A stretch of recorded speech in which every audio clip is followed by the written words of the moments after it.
అందరికీ నమస్కారం. నా పేరు doctor D Madhuri, MD Ayurveda, general physician, consultant in Medinine hospital. ఈరోజు సైనసైటిస్ గురించి తెలుసుకుందాం. సైనసైటిస్ అంటే ఏంటి, ఎందుకు వస్తుంది, దీనికి లక్షణాలు ఎలా ఉంటాయి అండ్ దీని ట్రీట్మెంట్ ఎలా ఉంటుందో చూద్దాం.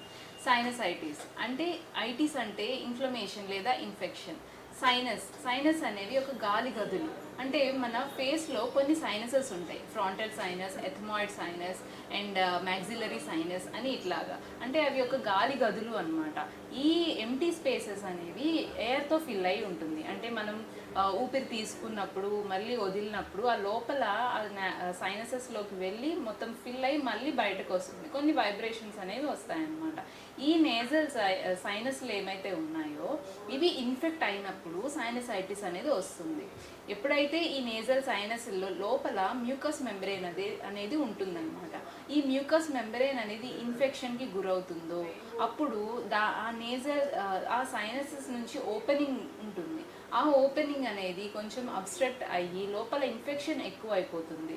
అప్పుడు అక్కడ ఫ్లూయిడ్ అక్యుములేషన్ అయ్యి మొహం అంతా బరువుగా అనిపించడం, తలంతా బరువుగా అనిపించడము, అట్లాగే కళ్ళు బరువుగా ఉండడము, నోస్ నుంచి వాటరీ డిశ్చార్జ్ రావడము, ఇట్లాంటి కొన్ని సిమ్టమ్స్ అనేవి మనం చూస్తామన్నమాట. ఇవి ఎట్లా అంటే first 1 or 2 days watery discharge ఉంటుంది. తర్వాత ఒక 3-4 days తర్వాత నుంచి ముక్కులో నుంచి ఎల్లో కలర్ డిశ్చార్జ్ అనేది వస్తుంది. అంటే ఇన్ఫెక్షన్ అనేది సివియర్ అవుతుంది అనమాట. అప్పుడు మనకి ఎల్లో కలర్ డిశ్చార్జ్ అనేది కనిపిస్తుంది. అట్లాగే తల బరువుగా ఉంటుంది, ఫీవర్ ఉంటుంది, చిల్స్ వస్తాయి, అట్లాగే దగ్గు ఉంటుంది అనమాట. దగ్గుతున్నప్పుడు కొంతమందికి నోట్లోకి కఫం వస్తుంది, కొంతమందికి ముక్కు వెనక ద్వారం నుంచి గొంతులోకి ఆ శ్లేష్మ పదార్థం అనేది గొంతులోకి వస్తుంది అనమాట. ఇలాంటివి కొన్ని సిమ్టమ్స్ ఉంటాయి. సో దీనికి రావడానికి గల కారణాలు ఏంటి అంటే మెయిన్గా ఎక్స్టర్నల్ అండ్ ఇంటర్నల్ ఫ్యాక్టర్స్ ఉంటాయి. ఎక్స్టర్నల్ ఫ్యాక్టర్స్ వచ్చేసి ఐదర్ బ్యాక్టీరియల్ ఇన్ఫెక్షన్ కానీ, వైరల్ ఇన్ఫెక్షన్ కానీ, ఏమైనా ఫంగల్ ఇన్ఫెక్షన్స్ కానీ, వీటి వల్ల బయట నుంచి మన బాడీలోకి ఎంటర్ అయినప్పుడు ఈ సైనసైటిస్ అనేది వస్తుంది. లేదా ఇంటర్నల్ కాజెస్ అంటాం. ఇంటర్నల్ కాజెస్ అంటే నేజల్ సెప్టల్ డీవియేషన్ ఉన్న వాళ్ళల్లో, అట్లాగే పాలిప్స్ ఉన్న వాళ్ళల్లో ఈ సైనసైటిస్ కంప్లైంట్స్ అనేవి చూస్తామన్నమాట. సో ఇందులో ఏంటంటే మెయిన్గా ఈ కంప్లైంట్స్ అనేవి మనం కొంచెం త్వరగా గుర్తించి ట్రీట్మెంట్ అనేది తీసుకుంటే త్వరగా ఉపశమనం కలుగుతుంది.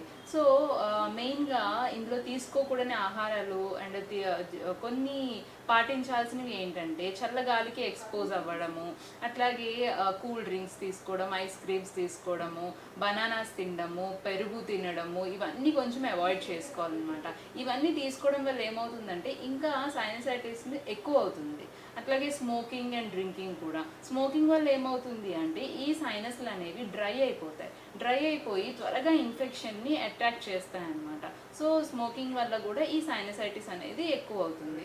సో ఇలా కొన్ని పద్ధతులు ఫాలో అవుతూ అట్లాగే స్టీమ్ ఫోమెంటేషన్ అనేది తీసుకుంటూ ఉంటే కనుక సైనసైటిస్లో రిలీఫ్ వస్తుందన్నమాట. అట్లాగే ఆయుర్వేదిక్లో దీనికి మంచి మెడిసిన్స్ ఉన్నాయి. లైక్ వ్యోషాది వటి అని, పత్యాది కాడ అని, లక్ష్మీ విలాస్ రస్ అని, ఇలా కొన్ని herbal and herbo mineral medicines ఉన్నాయి. సో ఇవి ఫాలో అవుతూ ఇందులో పంచకర్మ ప్రొసీజర్స్ కూడా ఉంటాయన్నమాట. సో ఈ సైనసైటిస్లో మెయిన్గా నస్యం అనే ప్రొసీజర్ ఉంటుంది, పంచకర్మ ప్రొసీజర్. ఇది చేస్తే కనుక అంటే మెడికేటెడ్ ఆయిల్స్ అనేవి నోస్లో వేస్తాం అన్నమాట. సో దానివల్ల ఏమవుతుంది అంటే ఈ సైనస్లో ఉన్న అక్యుములేట్ అయిన ఫ్లూయిడ్ అంతా స్క్రేప్ చేసి దాన్ని ఎలిమినేట్ చేయగల శక్తి దీనికి ఉంటుంది. సో ఈ పంచకర్మ ప్రొసీజర్ చేస్తూ అట్లాగే ఇంటర్నల్ మెడిసిన్స్ వాడుతూ ఉంటే కనుక ఈ సైనసైటిస్ నుంచి బయటపడవచ్చు. Thank you. సంప్రదించవలసిన నంబర్ 9281000268. Website medinine.info.